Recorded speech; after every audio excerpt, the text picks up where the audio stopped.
రాఖీ. ఎన్టీఆర్ గారి కెరియర్లో ఎన్నో మంచి సినిమాలు చేశారు. అందులో నా ఫేవరెట్స్ వచ్చేసి బృందావనం, అదుర్స్, త్రిబుల్ ఆర్, సింహాద్రి. ఇది కొంచెం హాట్ చాయిస్, బట్ దమ్ము కూడా. సో ఇలాంటి మంచి మంచి సినిమాలు తీశారు. అంటే దమ్ముని మంచి సినిమా అంటున్నారు ఏంటో అనుకోకండి. I like that film. It's my guilty pleasure. ఇన్ని సినిమాల మధ్యలో నాకు అన్నిటికన్నా తోపుతురుం అనిపించే సినిమా ఏంటంటే అది రాఖీ. సో రాఖీ సినిమాని జనాలందరూ ఆల్ రాంగ్ రీజన్స్ గుర్తుపెట్టుకుంటారు. ఆ రీజన్స్ ఏంటి అండ్ ఆ రాఖీ సినిమాని మనం ఎందుకు గుర్తుపెట్టుకోవాలి, ఈ రెండు విషయాల గురించి మనం ఈ వీడియోలో డిస్కస్ చేద్దాం. సో బాబాయ్, ఇంట్రో పోడుమా.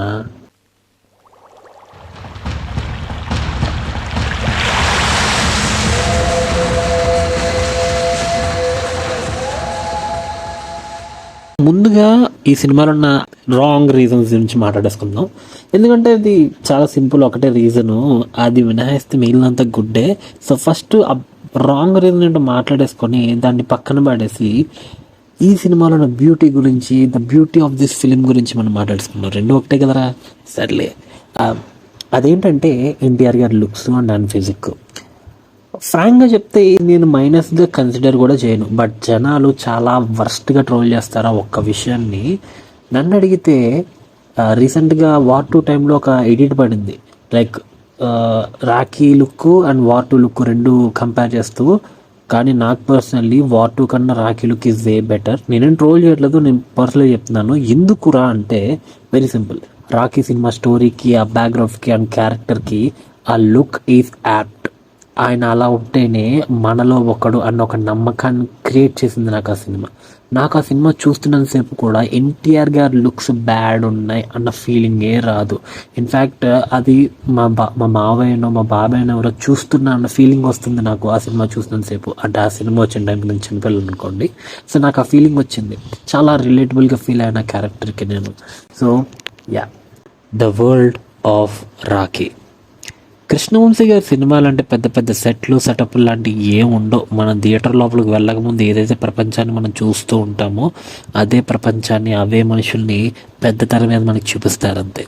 అండ్ దాన్ని కొంచెం డ్రామాటిక్గా, కొంచెం హడావిడిగా చూపిస్తారు. అండ్ ఆ కొంచెం హడావిడి అండ్ డ్రామాటిక్ చాలా గట్టి ఇంపాక్ట్ ఇస్తుంది. Rakhi is the best example for that impact. అంటే ఆయన కెరీర్లో ఇంకా సినిమాలు ఉన్నాయి, but Rakhi is different because NTR గారి సినిమాలో హీ ఈజ్ డిఫరెంట్ అండి. ముందు వెళ్దాం, ఎన్టీఆర్ గురించి కానీ మాట్లాడదాం, కానీ ముందు రాఖీ వరల్డ్ గురించి మాట్లాడుకుందాం. స్టార్టింగ్ నుండి సినిమాలో మనం రోజు కలిసే క్యారెక్టర్లే, రోజు చూసే మనుషులే అన్న ఫీలింగ్ తీసుకొచ్చేటట్టే ఉంటాయి క్యారెక్టర్స్, సిచ్యువేషన్స్ అన్నీ. సరదాగా వెళ్ళిపోతుంది సినిమా. చెల్లెలి పెళ్ళయిన తర్వాత మొదలవుతుంది అసలు రచ్చ. కట్నం కోసం చెల్లెల్ని వేధించి చంపేస్తారు. ఈ పాయింట్లో అప్పటికి టాలీవుడ్లో చాలా సినిమాలే వచ్చాయి, కానీ రాఖీలో తీసుకున్న రిజల్యూషన్ ఉంది చూసారు, that is something it makes different from other films. తన చెల్లి చనిపోయింది, ఆ బాధను తట్టుకోలేని రాఖీ రివెంజ్ తెచ్చుకుంటాడు, వాళ్ళందరినీ చంపేస్తాడు. కానీ తన చెల్లికి జరిగిన అన్యాయం ఇంకా ఏ చెల్లికి జరగకూడదని చెప్పి ఒక ఉద్యమం మొదలు పెడతాడు రాఖీ. అండ్ ఆ ఉద్యమం మినిస్టర్ కొడుకులైతే ఏంటి, ఇంకెవడైతే ఏంటి, చంపి పాడేయడమే అన్నంత దారుణంగా ముందుకెళ్తుంది. ఆడపిల్ల మీద చెయ్యేశాడు అనే అనుమానం వచ్చిన ఏ ఒక్కడిని వదిలిపెట్టాడు, అందరినీ పెట్రోల్ పోసి తగలెట్టేస్తాడు. అదే ఈ సినిమా ఎసెన్స్. అండ్ అక్కడ ఒక ట్రాన్సాక్షన్ వస్తుంది సార్. తగలెట్టేసేటప్పుడు బండి మీద వెళ్తూ మంటలతో పరిగెట్టేటప్పుడు రాఖీ అని టైటిల్ కార్డు పడిద్ది. అది మాస్ అంటే అది ఎలివేషన్ అంటే అన్న ఫీలింగ్ వచ్చింది నాకు Rakhi the character. So Rakhi character చూసినప్పుడల్లా నాకు ఎందుకో మా రిలేటివ్ లెవెల్లో చూసిన ఫీలింగ్ వస్తుంది సార్. నాకు చాలా రిలేటబుల్గా ఉంటాడు, అల్లరిగా ఉంటాడు. నా అనుకున్న వాళ్ళు ఎవరిని వదులుకోడు, ఎంత తప్పు చేసినా తన దగ్గరే ఉంచాలని చూసుకుంటాడు. ఆఖరికి వాళ్ళ అన్నయ్య అంత గొడవ చేసి చెల్లి పెళ్లి కోసం దాచిపెట్టిన డబ్బు వాడేసిన, తండ్రి మీద అనరాని మాటలు అన్నా కూడా ఇల్లు వదిలేసి వెళ్ళిపోతుంటే ఇంటి గడప వరకు కూడా అన్నయ్యని బతిమాలుకుంటూ వెళ్ళొద్దు అని వెనకాతలే పడతాడు. ఎందుకంటే రాఖీకి మంచి చెడు కాదు, తన మన అనే తేడా మాత్రమే తెలుసు. నా వాళ్ళని వదులుకోకూడదని ఒకే ఒక మాట మీద నిలబడతాడు రాకీ, కానీ వాళ్ళని వదిలేసి వెళ్ళిపోతాడు. అండ్ ఆ తర్వాత క్యారెక్టర్ పెద్ద ఇంపార్టెన్స్ ఉండదనుకోండి, బట్ రాకీకి తన చెల్లెలంటే ప్రాణం, అది ముందు నుంచి చూపిస్తూనే ఉంటారు. అండ్ ఎంత ప్రాణం అంటే తన చెల్లి జీవితాన్ని ఒక మంచి మనిషి చేతిలో పెట్టాలి, ఒక మంచి మార్గాన్ని ఇవ్వాలి తన చెల్లి జీవితానికి అనే ఉద్దేశంతో తను ప్రేమించిన అమ్మాయిని కూడా వదిలేసుకోవడానికి సిద్ధం పడిపోతాడు రాకీ. అసలు అంత పిచ్చిగా ఉన్న చెల్లి, అంత పిచ్చిగా ప్రేమించే మనిషిని చంపేస్తే కుప్ప కూలిపోతాడు మనిషి. ఏం చేయాలో తెలియదు, బాధలో మరిగిపోతుంటాడు. ఇప్పుడు పేలడానికి ముందు వాల్కెనో సైలెంట్గా ఉన్నట్టు చాలా కామ్ అయిపోతాడు, ఒక్క ముక్క మాట్లాడు. ఇటు వీళ్ళ ఫ్యామిలీ అటు వాళ్ళ ఫ్యామిలీ, పోలీస్ స్టేషన్లో, ఇళ్లలో, సెటిల్మెంట్లని, గొడవలని చాలా రచ్చ అవుతుంది. ప్రతి చోట అలా నించొని ఉంటాడు తప్ప ఒక్క ముక్క మాట్లాడు, ఒక్క మాట ఎవరిని అనడు. అంత సైలెన్స్ తర్వాత రాకీ మొదటిగా చెప్పే మాట ఏంటో తెలుసా? బావా అని పిలుస్తాడు. చెల్లెడు మొగుడిని బావా అని పిలిచి నెత్తి మీద పెట్రోల్ బాటిల్ కొట్టి తగలెట్టేస్తాడు. అక్కడ మొదలవుద్దే రాకీ సంభవం. ఇంకా సెకండ్ హాఫ్లో ఉంటుంది సార్ బీభత్సం. ఈ సినిమాలో ఎన్న ఎలివేషన్లు, మోనోలాగ్స్, మ్యాన్ ఎన్టీఆర్ గారు ఈ సినిమాలో చెప్పినన్ని మోనోలాగ్లు ఏ సినిమాలో చెప్పుండరు, కానీ ప్రతి మోనోలాగ్ కూడా చాలా అంటే చాలా బ్యూటిఫుల్గా ఉంటుంది. అండ్ రాకీ నా వరకు హీజ్ మై ఫ్యామిలీ మెంబర్ అనే ఫీలింగ్లోనే ఉంటాను నేను. నాకు ఆ క్యారెక్టర్ చాలా ఇష్టం, అండ్ ముఖ్యంగా ఆ క్యారెక్టర్ డెసిషన్స్ నాకు చాలా ఇష్టం. The characters in Rocky. అదేంటో భయ్యా, మనం మంచిగా ఉంటే మన చుట్టూ వాళ్ళందరూ కూడా మనకు మంచి చేస్తారు అనే ఒక పదానికి ఈ సినిమా ఒక ఎగ్జాంపుల్లో ఉంటుంది. వాళ్ళ అన్న వదిలిన క్యారెక్టర్లు పక్కన పాడేస్తే తను ప్రేమించిన అమ్మాయి,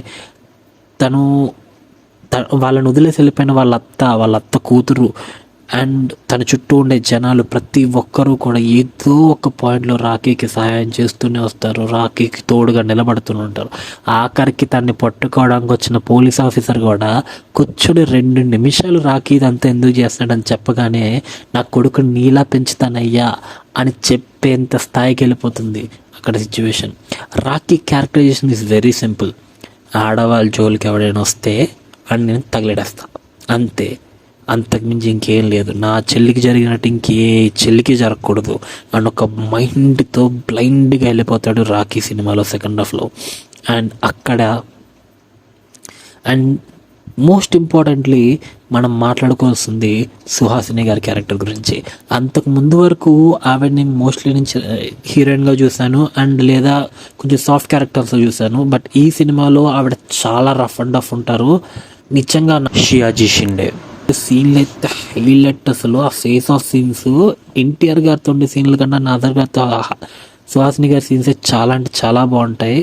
క్రేజీ స్టఫ్. అసలు ఇంత మంచి క్యారెక్టర్లు రాసిన కృష్ణవంశీ గారు ఏమైపోయారు సార్? ఒక పాయింట్ తర్వాత ఎందుకు సార్ అని సినిమాలు తీశారు? మళ్ళీ రండి సార్, మీరు ఇలాంటి సినిమాలు మళ్ళీ తీయాలి. We're waiting for your comeback. రంగమార్తాండతో మంచి సినిమా చేశారు, బట్ మెయిన్ స్ట్రీమ్లో కూడా మీరు తిరిగి రావాలని మనస్ఫూర్తిగా కోరుకుంటున్నాను. The reasons we should remember about Rocky. Number 1, one of the best performances of NTR. ఈ సినిమాలో ఎన్టీఆర్ గారి పర్ఫార్మెన్స్ ఎంత బాగుంటుందంటే భయ్యా, సెకండ్ హాఫ్లో చెల్లి చనిపోయిన తర్వాత శ్మశానంలో ఒక సీన్ ఉంటుంది. ఆ సీన్ని నేను ఎన్నిసార్లు చూశానో అన్నిసార్లు ఏడ్చాను. కళ్ళెమ్మట నీళ్ళు రాని క్షణం ఉండదు ఆ సీన్ చూస్తున్నప్పుడు. అంత బాధాకరంగా ఉంటుంది. అందులో ఎన్టీఆర్ గారి పర్ఫార్మెన్స్ అంత రియలిస్టిక్గా ఉంటుంది. అండ్ అది కాకుండా ఈ సినిమాలో మోనోలాగులు ఉంటాయి. రైల్వే స్టేషన్లో రైల్వే డిపార్ట్మెంట్ గురించి చెప్పే మోనోలాగ్ దగ్గర నుంచి లాస్ట్లో కోర్ట్ సీన్లో మన చరిత్ర నుంచి మనం ఏం నేర్చుకున్నాం, ఇలాంటి విషయాలు మాట్లాడే ప్రతి పాయింట్లో, ప్రతి మోనోలాగ్లో కూడా ఎన్టీఆర్ గారు గుక్క తిప్పుకోకుండా, ఎటువంటి అచ్చు పళ్ళిపోకుండా చాలా ప్రాపర్గా డిక్షన్తో పర్ఫార్మెన్స్తో డైలాగులు డెలివరీ చేస్తుంటే మెస్మెరైజ్ అయిపోయి చూసేవాడిని నేను చిన్నప్పుడు. ఏమైనా పర్ఫార్మెన్సా అని అనిపించేది.